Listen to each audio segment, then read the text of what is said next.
So I wanted to begin with a check-in. Just now, one of the things, and you've probably already come across this, but when you set people off into the world in a more reflective space, one of two things tends to happen. Either they just have a nice time and sometimes some big insights and breakthroughs and things like that, or they wind themselves back up faster than they were going before with so much in their heads that they want to explode. So I'm going to guess a bit of both happened, because that's pretty typical. And so I want to create a space to just anything that either occurred for you in the break as a sort of an insight, oh, I hadn't thought about it like this before, a new thought, some fresh thought, or anything that kind of, it has become puzzling as a category. Or just something that doesn't fit either of those, but you'd like to share or ask. We'll do that one too.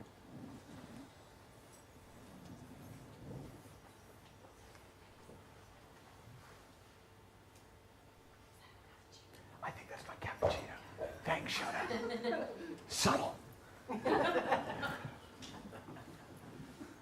Yeah, no. Thank you. This idea that you were talking about before, just before the break, where you were saying the difference between when the room is warmer or cooler. That's not resonating with me at the moment, and I would love to know more about how you think about that. Okay. So when you say that's not resonating with you at the moment, what does that mean? The impression I got was that you physically sense that the room is perhaps, this is starting to click and they're all getting into their innate well-being, which would be warmer, and colder would be it's not happening yet, or they're not working together yet. How do you know? And obviously some of it's going to be observation, but I'd like to know more.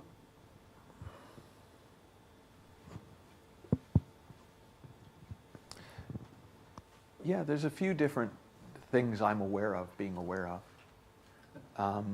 One is I was saying to somebody at lunch that we're pointing to ice with fire or to fire with ice when we have this conversation. So one of the things that happens is the closer we get to the truth, the less we've got to work with. So that's an apology, is what that is. Or an excuse, depending on how you're looking at it, for my inarticulateness, impending inarticulateness. For me, there is a palpable sense of space that I sense, feel, intuit, make up. I don't know the best way of describing it. It is different from an emotion, like good or bad or happy or sad, or it can be at times, it seems to be able to contain any emotion. It seems to contain tears and laughter, quiet and noise. It's more to do with the space around them than it is to do with the feelings that come up in me. So it's one of the things that threw me when I was studying the principles initially was this idea of the feeling that everyone talks about. Well, it's really a feeling. Just find the feeling, follow the feeling. And I'm like, what fucking feeling am I supposed to be following? Because to me, a feeling meant a state in the way that we used to use the phrase in NLP. So, and I would occasionally get like a real high, and I'd think, oh, that feeling. And then, of course, I'd try and cultivate that high, and of course, then I stopped paying attention to anything that was actually going on and was up in my head cultivating a high. Then I went to, my next insight was, oh, it's not a feeling, it's feeling. Like it's in the feeling system. It's in the kinesthetic system. It's not a particular set of physical cues, because it can look completely different as well. It feels to me as if it's in the air. I don't know that it is in the air. It feels to me as though it's in the air. And then it sort of clicked in for me that the feeling that everyone talks about is a space. It's a sense of spaciousness. To me, it invariably has a quality of quiet, which is why I use the word quiet. But it's not necessarily quiet. It's not like, as in nothing is happening. It's a quiet underneath what's happening. It's a settled down feeling. And there are some things you can do hyped up because you're hyped up. And there's a lot of problems that come with being hyped up. And I developed most of them, right? Stress-related illness, stress-related relationship illness, all sorts of things. Now, I also got a lot done. I really did. It was a very productive year. It was great. I want more. I mean, I actually went to my publisher at one point and said, I think I could probably publish every 3 months now. And they're like, whoa, Simba, it's okay, right? But I was so hyped on adrenaline. And there is a quickness, a sharpening that comes with it, that I was unbelievably productive right up until, and some of you know the story, but right up until I came downstairs one morning on my way up to see George, to fly up to see George, and my wife said, what happened to your face? I said, what do you mean? She said, look in the mirror, and my face had collapsed. And I will tell you, honestly, my first thought was not, shit, I've had a stroke. It was, I hope they can film me from this side. and I was sufficiently shaken up, because I was doing a television pilot at the time, I was sufficiently shaken up that I did go for a walk. Kind of occurred to me that might be a good idea. And on the walk, I calmed myself right down, because I realized, I'm better at radio anyways. That was the kind of brilliant insight that was coming to me in that hyped up state of mind. Now, it felt insightful, right? I thought it was great. It's working. I'm getting insights, new thought. This is great. I only stayed down about this stroke for 20 minutes. This is fantastic. Well, so Nina says, you got to go to the hospital. I say, I don't have time. I got a flight to catch. She said, but if it's still a problem in 4 days when I come back, I'll go to the hospital. This made perfect sense to me. It was efficient, right? I'm fucking working with Steve Hardison. Again, this is not about Steve, but he's my illustration. So I fly up to Washington, and I go see George, and I sit down with George, and he goes, what happened to your face? And I go, and in fact, honestly, I'm doing this. Thinking he won't notice. But he goes, oh, I don't know, I woke up like this. And he says, would you mind, and he said it so nicely, I don't remember exactly how he said it, but he essentially said, would it be okay with you if, for my peace of mind, I took you to the hospital because I'm having trouble concentrating? And in my head, because I was there and I was present and I knew how to listen, I went, oh, well, if it'll make him feel better, sure. Now, it did not dawn on me. And I really would like to think I am not this thick normally. But it did not dawn on me there might be a problem until I walked into the hospital waiting room. They took one look at me, pulled me past everybody else who was waiting, and took me straight into the back. And that was literally the first moment where I thought, oh, this might be bad. It just hadn't occurred to me. Because it was so quick up here. There was no space for common sense, let alone deeper wisdom. So I got back there. It turned out they did the test. It wasn't a stroke. It was Bell's palsy, just stress-related, but not the same. And I was treated and took a few weeks, but I got my face back. But I did wake up a little, and I started to question whether that feeling of hyped up meant what I thought it meant. And over time, what I've come to recognize is that whenever I'm having my best ideas, not my brilliant ideas about filming from the right, but my best ideas, the ones that can stand up to some scrutiny, the ones that deepen over time, the ones that when I share them seem to impact other people in the same way or more than they impacted me, as opposed to the clever ones that people go, oh, you're cool. There's always that sense of spaciousness around them. It's almost like a space that thoughts come into rather than thinking. So I don't know if that helps. That's what occurs to me in this moment. Would you like to ask a follow-up question? Okay, thank you, Mo. Yeah. Dun, dun, dun, hey! I have a follow-on question from that. When I've been in groups, like masterminding groups, and you get a group that's brainstorming,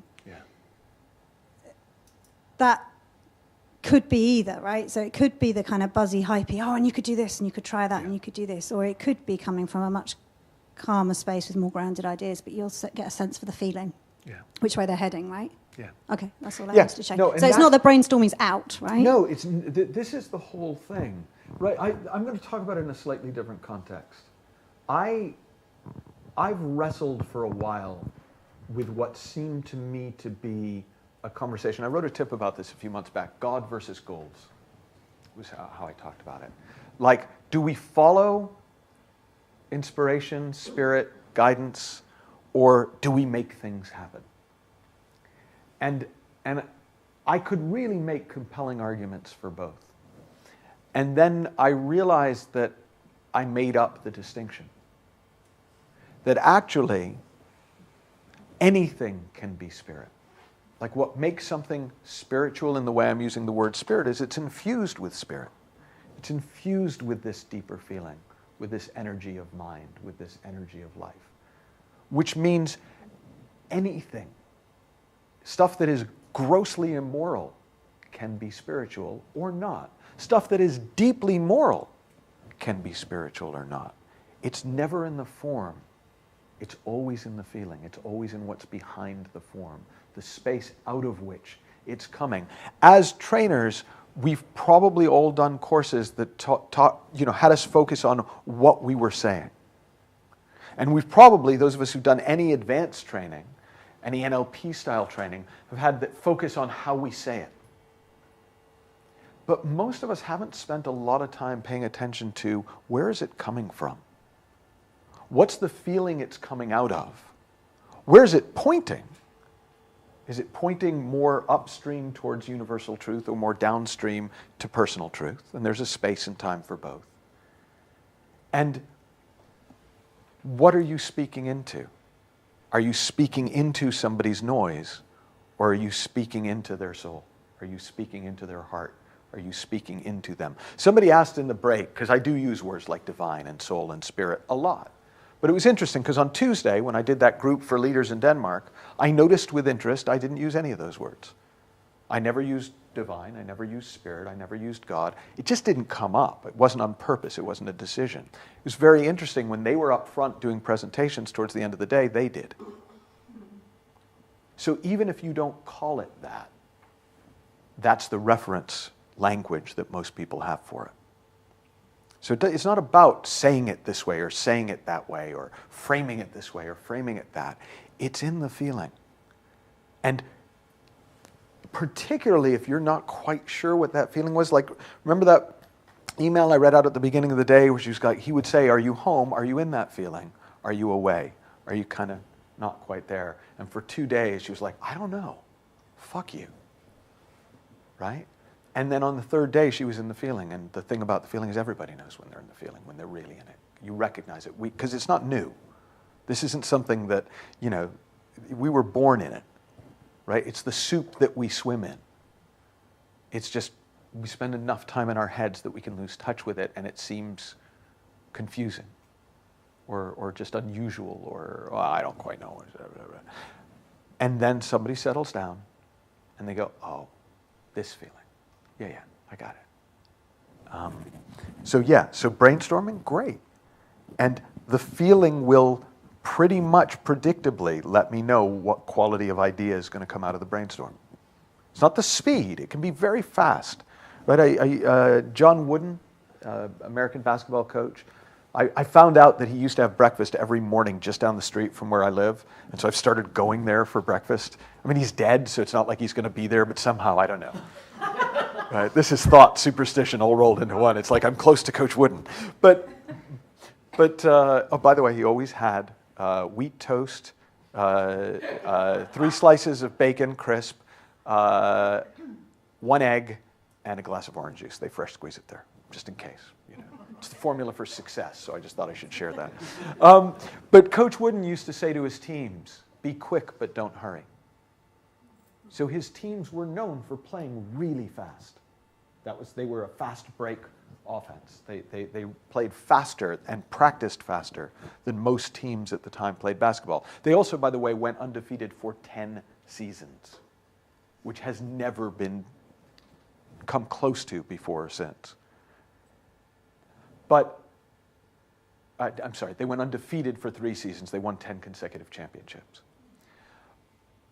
So it's not about you can't do this, you shouldn't do this, you have to pretend to be stoned for this to work. Right? It's about the feeling behind it. And one of the most powerful things you can do for your teaching is get a feel for that so you can begin to notice it. And we're going to do an exercise at some point in the next 20 minutes or so where that's going to be part of what I'm asking you to do, is just to kind of attune yourself to that more. And it gets easier the more you do, like anything else. Was that a? Yeah. It's a question. My hair's sticking up. I can't quite decide. Yeah.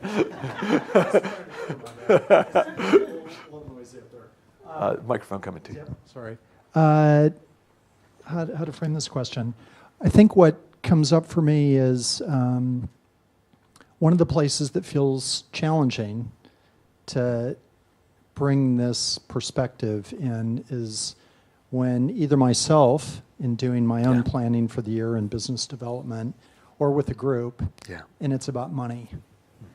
Because there's so many stories and feelings and scarcities and insecurities and power and control. And anyone else got a lot of thinking about money in the room? No, just a few. Yeah. So any thoughts or wisdom or? Because I think it touches on planning and that God versus goals. Yeah. Well, let's take it off money, but talk about it in terms of what do you do when you have a lot of thinking about something? When you're all up in your head about it, when you have so many competing ideas and so much noise that feeling, it'd be great, and once I figured out money, then I'll get it back. Right? Because that's what we think. Or once I solve this problem with my relationship, then I can get back to the feeling. Once I solve this problem with my daughter, then I can get back to this feeling. Once I sort out this divorce, then I can get back to this feeling. I had a client that was his thing. He was like, I just need to sort out this divorce, and then everything you're talking about is going to be easy. Or once I get really clear about the vision, what I'm trying to create. Right. Absolutely. No, and that's why I say it doesn't matter the content. We all have the experience. Once I take care of this, then all this lovely spiritual fluffy stuff will be great. But let me take care of it. The 3 principles. Yes. Oh, God, yeah. I mean, let's make it really recursive. Yeah. No, I mean, that's an experience that we all have. It's an experience everyone you talk to will have. Okay. Now, let's take it back into the context of, which way are we going here? Oh, dear. I think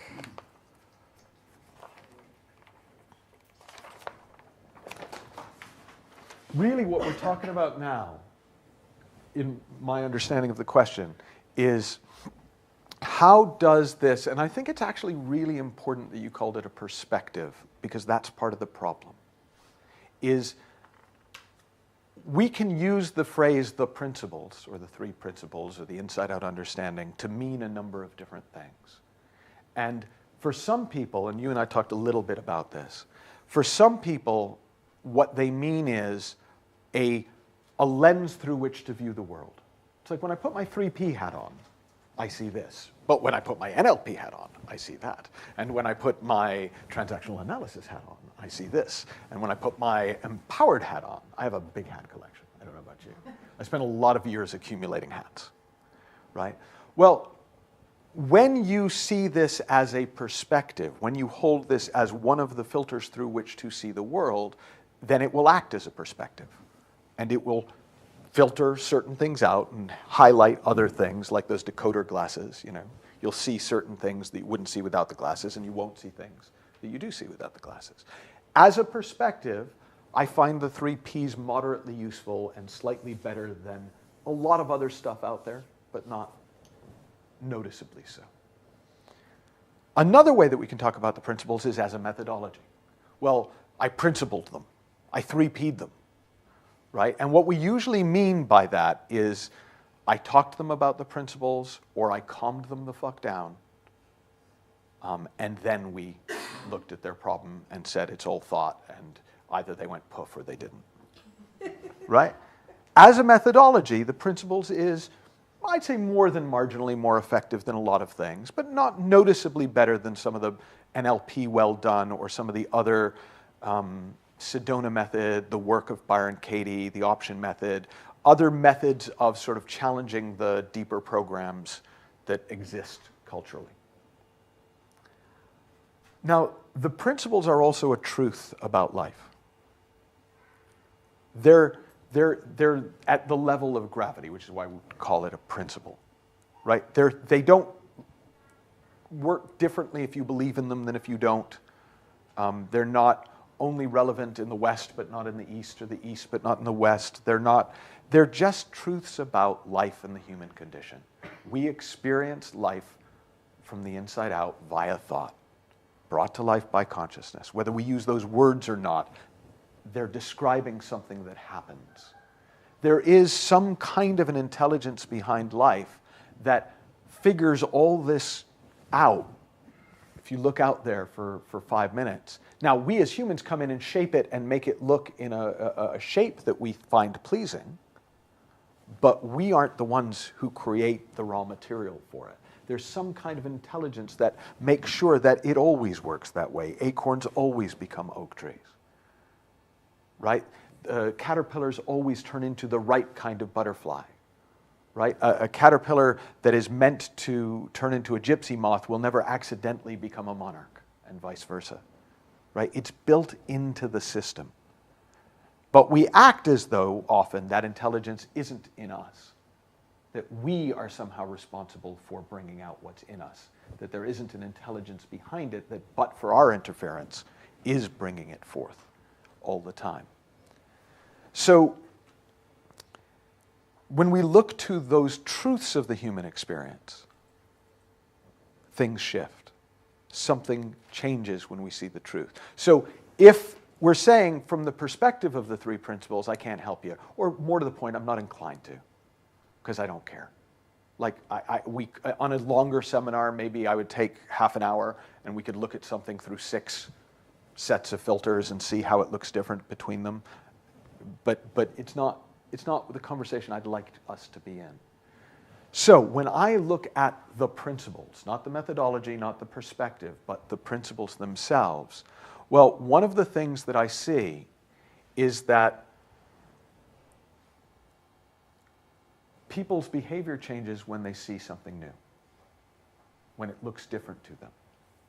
And I don't know what the best way for it to look is, because all I've got is my thinking about this and that, which sometimes works well for me, but is, if you happen to have similar programming to me and be in a similar starting point, it might also be helpful to you.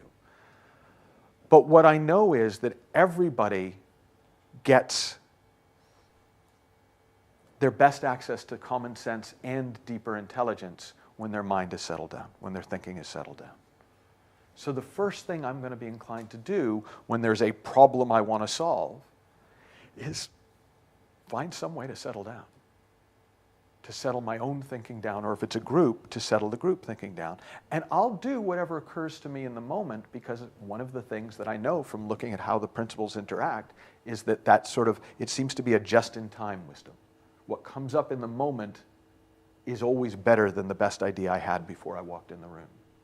Doesn't mean I don't come up with ideas before I walk into the room. It just means I'm very open to them changing. So I'm going to probably do that. So I'm going to see what occurs to me about settling down, about, in fact, is there a lot of noise? That might be the first thing that occurs to me. Maybe there isn't in this moment. Maybe there is. And I'm going to wait, and I'm probably going to test it if I'm in a group. I'm going to throw out, well, let's talk about money, and I'm going to see, do people start going back up into their heads and getting all intelligent about it, or do they stay insightful? Do they kind of stay in that insight space? Does the conversation stay infused with the feeling? And depending on which way it's going, warmer or colder, I'll go further in that direction, or I'll back off it and try something else, as you do when you're playing warmer or colder. Right? When somebody says colder, you don't know where to go next. You just know not that way. That's how the game works. So I go not that way. right? And when it's warmer, well, I don't know exactly where I'm going, but I'll do more of that, right? That's just how you play the game. So if it's getting quieter, and if I'm able to drop this problem in, this thing that we would like some more insight into, because we know that insight is going to be what leads to new behavior and change, well, then I drop it in like the pebble. And if it's, depending on the level of stillness, each thing that I drop in will be more impactful or less impactful because of the level at which it can be heard. George Pransky talks about it sometimes as a spiritual digestive system, which I like the analogy. You know, he talks about life in terms of that when you're settled down, you know, 1 unit of experience creates 1 unit of satisfaction. If you're really settled down, 1 unit of experience might create 5 levels of satisfaction, which is why mystics fall in love with flowers and grains of sand. And we sometimes get struck dumb by a sunset or a sunrise or the smile on our kid's face or something just strikes us. When you're really noisy, it takes 5 units of experience to get 1 unit of satisfaction, which is why we're so fucking busy. Because we need that much input to get that amount of benefit. And that actually also pretty much defines our relationship with money, in my experience. I'm now not talking principles, I'm talking my experience. So if I'm living from a pretty settled down place, I have a very different relationship with money as a conduit to experience than I do when I need a ton of experience and very dramatic experiences to get any satisfaction. So as I settle down, as my spiritual digestive system starts working more as designed, I'm working in harmony with it. Money is no longer it's just not as important to me because I can fall in love with a flower. Now that doesn't mean I don't have it. It doesn't mean I don't. In fact, if anything, it's much easier to see opportunities where to get it because I don't have a lot going on in my head about it. I don't have anything on it. So if there's an opportunity, it's very easy to see. And it all works together. That's the thing, is it's not like there's a starting point in the content, but there's a principle underneath how the mind works. When you settle down, you see more clearly, and you're more open and receptive to new thought.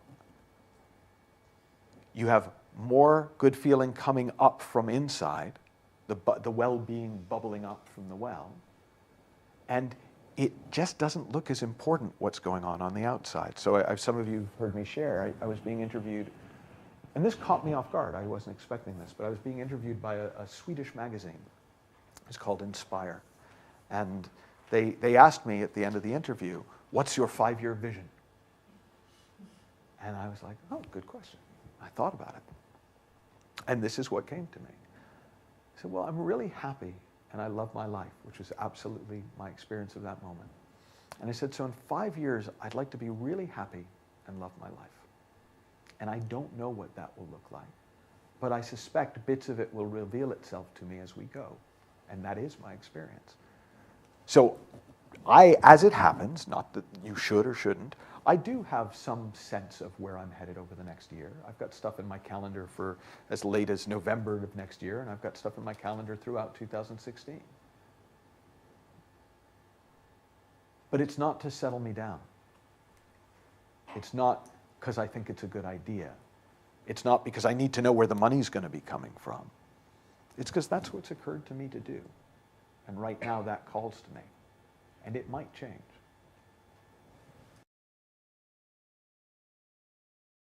In 2011, March 2011, I hit a crisis of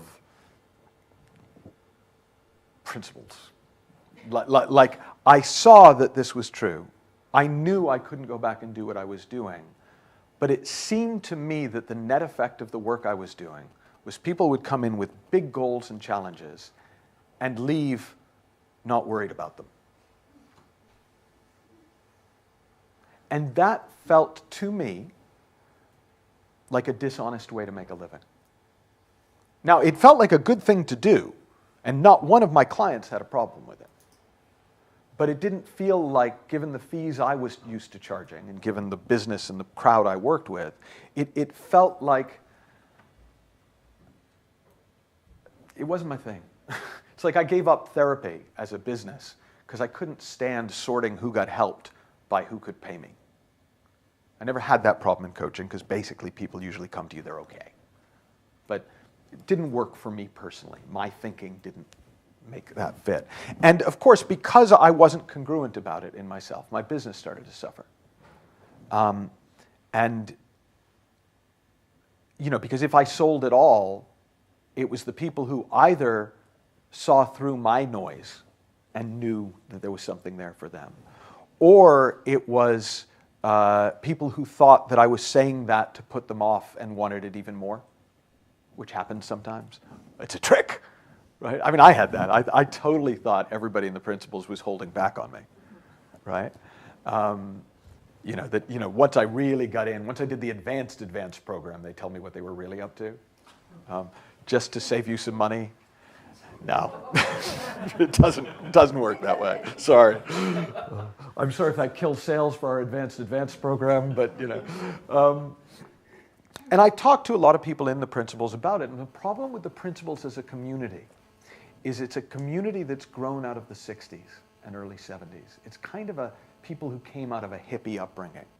And poor but happy to them seems great. And so my worst fear was being validated by my environment. Because I looked at all the top principles teachers, and they were not poor but happy, but not well off. and so I got into this thing where it started to feel, and I actually said to George at one point in that, in June of that year, June 2011, towards the end of the academy that year, I said, I'm going to give this a year. I'm going to give this till the end of the next academy because I was already committed. And if it turns out that this is about poor but happy, I'm going to settle for poor but happy, but I will not do this for a living anymore. I'm going to see what else I can do. I figured I could try writing novels. I've always kind of fancied that. And, you know, hell, I can always go back to the forklift, right? Like, I'm going to be okay. That's not. But I wanted to give it time. And I said to George, I said, like, who would you go to if you wanted to see how this applies to principles and results as opposed to better feelings, better experience? And so I was pointed towards a few people, and among them, Aaron and Mara, Aaron Turner and Mara Gleason. And so I called Aaron and Mara in June 2011 and said, hey guys, I want to hire you for May 2012 to come and teach on my academy. And I want you specifically to teach about principles and results, performance and results. And I want you to know that you are there for me. There will be a group that will be paying, so take them into account. But I am hiring you because this is what I am going through. And you're going to be my kind of final testing point. And they thought that was fair enough. And they came. Well, I did, so part of the story is I did have some insight. Like, I knew to reach out. I knew to set that up. I just didn't know what to do beyond that. Well, as you would expect, given my conflicted sense of this work and given the conflict between, you know, 50 grand fees and I think the result will be that you'll be poor but happy, and my moral upbringing, that didn't sit. And so we got to the point, we have an expensive life. You know, our monthly outgo is what my tax bill used to be. And, you know, for the year. And so it started eating quickly through the reserves that we had. And in May of 2012, the day before Aaron and Mara came in, I was on the phone with my wife, who was in tears because we'd gotten a red bill. Do you have red bills here? Like a last demand for yet another thing. And she was like, what are we going to do? And I was like, I don't know. Now, we have a lot of years and experience between us, so it wasn't as big a deal as it could have been in some relationships. But I said, look, I promise you we will get through it. I know what I can't do. I don't yet know what I can do, but we're getting to that point, right?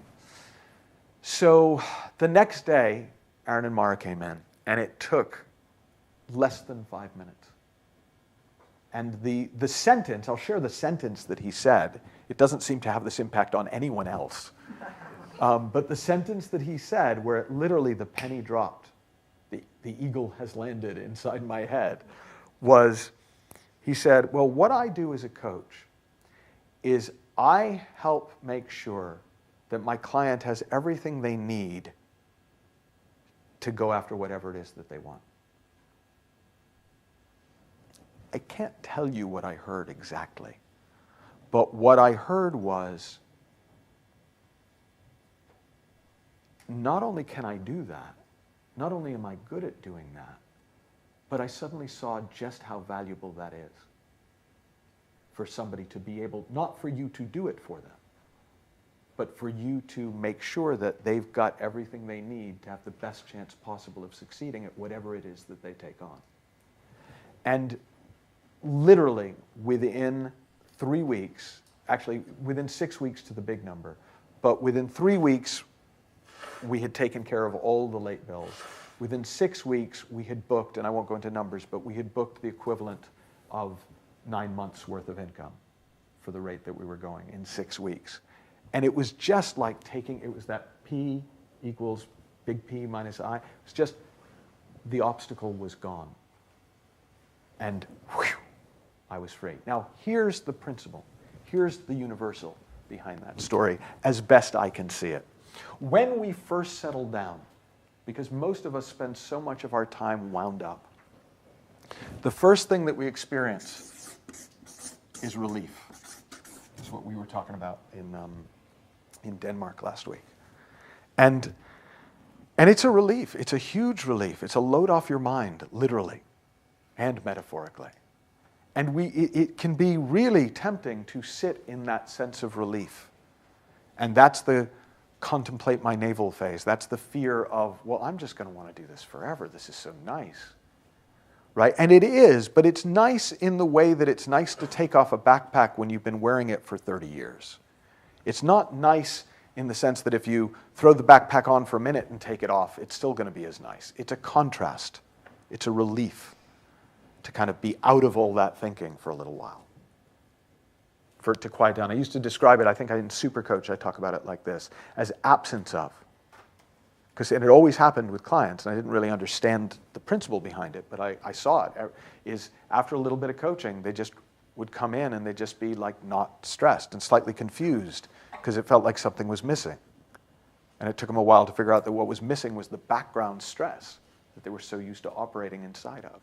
And so at first, that is the first experience almost everybody has when they start to settle down. And it's such a nice feeling that we just want to sit in it. We just want to be in it. And sometimes we need to. Depending on the amount of abuse we've put our system through, we might need 6 months, 9 months, a year to recharge that battery all the way. Now you can, right, you know, if you take an iPhone or something like that you can run it on under 20% forever, like for years. I mean, it runs the battery down and the battery gets weaker and weaker, but you can do it. You can operate that way, and that's how most of us have learned to operate these things. And these things is like, right, I'm just going to run it on the minimal energy I need. I'm going to recharge just enough to do it again tomorrow. And then, you know, we think, well, that's good. I mean, look, at least I'm not letting it run all the way out.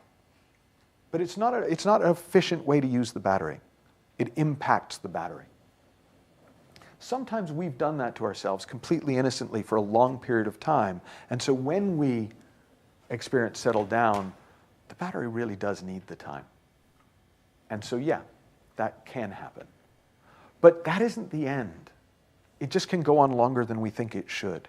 Because when we settle down, once we're kind of relieved enough, whatever that is for us, well, what starts to happen is we start to realize that we're in an optimal place for creativity and problem solving.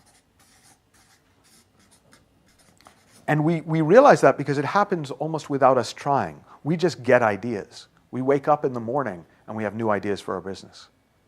We go for a walk and we have new ideas for our family. We suddenly see, oh, that's what's going on with them. You know, oh, I get it. Okay, I remember my son having his first fight with his girlfriend. who he dated for a while. And they'd been together about 18 months, and they had their first fight. And he was really confused by it, because all I said, Dad, is that I'm taking my car up to college with me. And suddenly I didn't love her, and suddenly this, and suddenly that. Now, because I was settled down about it, right, I was able to say to him, oh, so you didn't hear yourself say, I'm getting actually kind of so comfortable with my life apart from you that I'm really kind of moving up there, and it's the beginning of the end for us? And in that moment he did. Like, he settled down and went, oh. That's what, it just starts to happen. The solution appears almost as quickly as we create the problem. And it's not even something you have to drive, though you can. You can do it deliberately, but you don't have to, because you're just a space through which cool ideas come. And that's the next thing that happens when you settle down even more and you get past relief. Now, in that stage, guess what? You can make a lot of money with a lot less effort than you've ever done before, if that's relevant to you. If you're not a child of the 60s who has a lot of ideas about that. Okay? Well, then, and I'm going to write it this way today.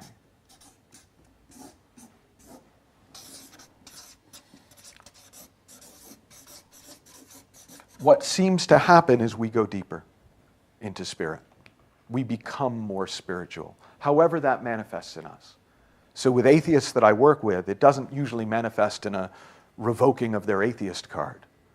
It just manifests as a sort of a settling down and a deeper respect for and appreciation of nature and human beings, the human spirit, right? For religious people, it tends to bring them closer to their God, to God as they envision God to be. For people who are spiritual but not religious, it just deepens their spiritual experience of themselves and their lives. And that seems to be a natural effect. So what I came to see is that the people that I was looking at as my warning, my role models, my poor but happy friends, it wasn't that they didn't have this, it was that that wasn't relevant to them. So for them, they didn't have a lot of creativity about that because they didn't have a lot of interest in it. They wanted this. That was why they were there. What I've noticed in businesses I've worked with people I've coached and mentored, and with anyone else, is we get the creativity and problem solving about what's interesting to us, about what we're guided to, about what we're called to. That was an awfully long answer. I hope it was helpful. Okay, great. Thanks, Charles. Okay, I want to do an exercise. Let's change this up a little bit.